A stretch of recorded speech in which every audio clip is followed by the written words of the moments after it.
Hey guys, welcome to the high ground. My name is Fabio and today we will navigate in the outdoors just with a map.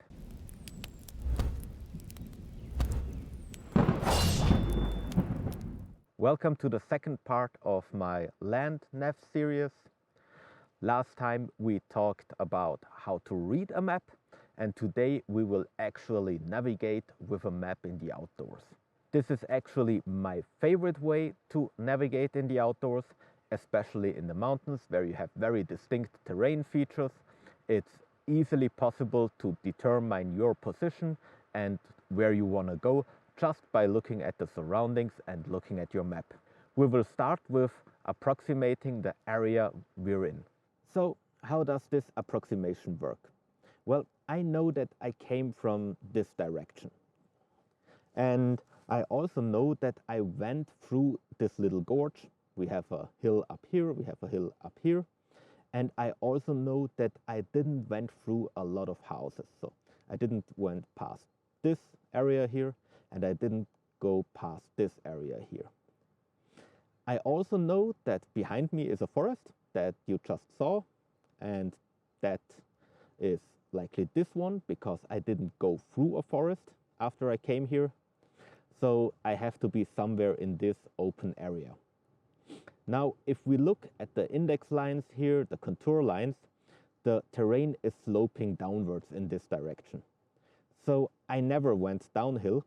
That means I can't have walked past this line approximately.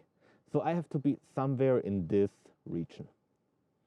And this is how the first approximation on your position works. To get a more accurate position, we will start looking around through the open fields that are right in front of me and see if we can find any distinguished landmarks. Now, looking at the landscape, the first thing and closest thing I see are those electricity lines and the farm with the greenhouses in the background. I know that I saw a single house, a farm with greenhouses. We already said that we're in this area, and here I only see a few single houses. I see that one, I see this one, and I see that area here. This area, for me, it looks as if there would be multiple houses. That would be somewhat fitting with greenhouses, but if you remember what we saw, there is a house and then greenhouses to the left of it. This house clearly has no greenhouses, so I would assume that it is this house we just saw with the greenhouses you can see here. That would also fit with me being close to the forest here, and I'd say that's what we just saw.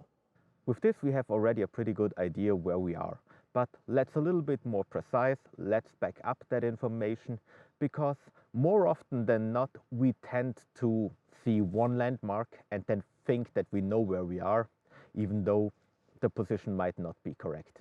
Beyond the farm with the greenhouses, the next thing I can see is the antenna on the hill over there. Just making sure that you can also see it. And then going further, we're a little bit lucky because it's winter, and in winter the sport grounds that you can see in the distance there are covered with big tents, so that white tent is a sport ground. And then going even further, electricity line, they don't help, those houses look all the same. But maybe we can find something. Yes, there is another sports ground to the right of me. With this additional information, I'm rather confident that I can determine my position right now. Okay, where are the other things we just saw? So if you remember, we said it's two sporting grounds. We have one sporting ground here and we have another sporting ground here. If you remember, we had the greenhouse here to the left, sporting ground more or less straight ahead, and one sporting ground to the right. So I'd say based on those facts, roughly this is our position. Now we have determined our rough position by just comparing the map to the actual landscape around us. But if the landmarks would be now further away, or we would need a more exact position, we could use an alternative method. And this method is the actual triangulation of our position with landmarks. And I'll show you how to do that. For the triangulation, we need two landmarks in one line of sight.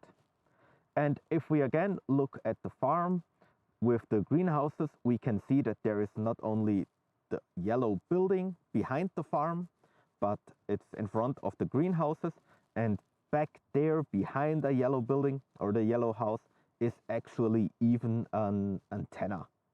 So this is our first point. We need at least two of them. Three are of course better. The next thing I can see over there, we have again the antenna, but there is also a bell tower of a church right next to it. So they are not fully in line of sight, so maybe we can find something that is even better, but it would work with them as well, and we keep them in mind. And there is our third direct line of sight. You can see the farm in front of us, and the sports ground we saw earlier is directly in line with that farm. Now, after we saw those aligning points, we have to find them on the map and draw the corresponding lines. So we said we have the house with the greenhouses here, the outside edge of the house, and on the back we have an antenna. So you can see that here. Let's take this one and to the antenna like this and draw a line. Okay, then we said we saw a church, a bell tower. This is here, and we saw the antenna as well. But the church tower was a little bit off to the right. Okay, let's look for the antenna and the church tower, the bell tower. Okay, here. And then, if you can remember, we saw the little house, the farm in front of us, and behind that the sports ground in a direct line. Middle of the sports ground, middle of the farm.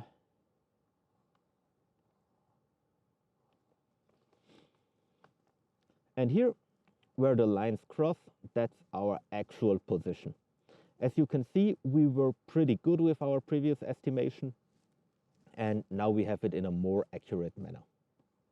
This is where we are. Those methods work super well when I'm out in the field, when I have a good view in the distance, and I actually can see some landmarks. If I'm in dense forest, like I'm right now, where the only landmarks are some fallen trees, then I have to work differently. And I'll show you how to do that right now. So, now we know that we are in this little forest here, and we don't have any visibility for larger landmarks. Well, what we of course could do is we can just follow terrain features like the little river that runs just on the border of the forest. That's of course time consuming, because if you follow a natural form, it's always, well, further away than if you would just go straight ahead. But sometimes this can be the smarter version, because as we will see later, walking straight in a forest isn't that easy. Now, let's say we want to reach this road, then we could actually just follow the river until we reach this road.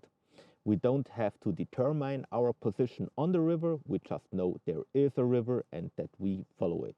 As you might remember in the first video I made for LandNav, generally rivers have an indication in which direction they flow, so you will always know in which direction you actually have to follow them to reach your target.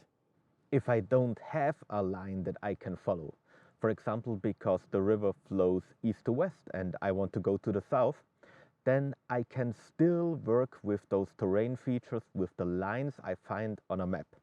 And the best way to do this is walking straight until I hit such a line.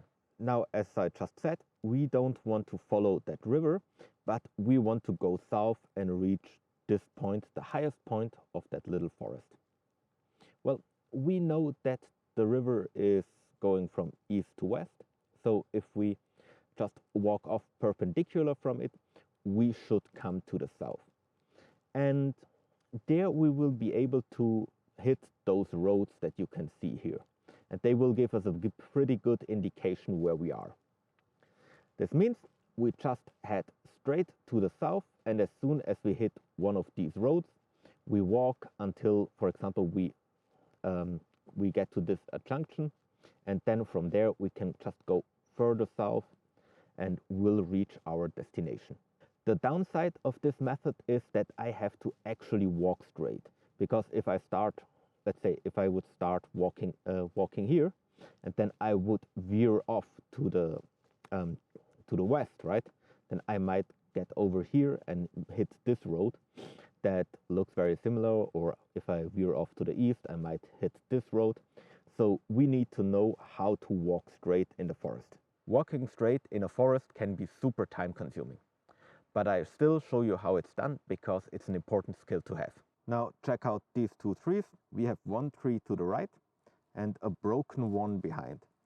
If we now align them and walk straight toward them, we will walk in a straight line.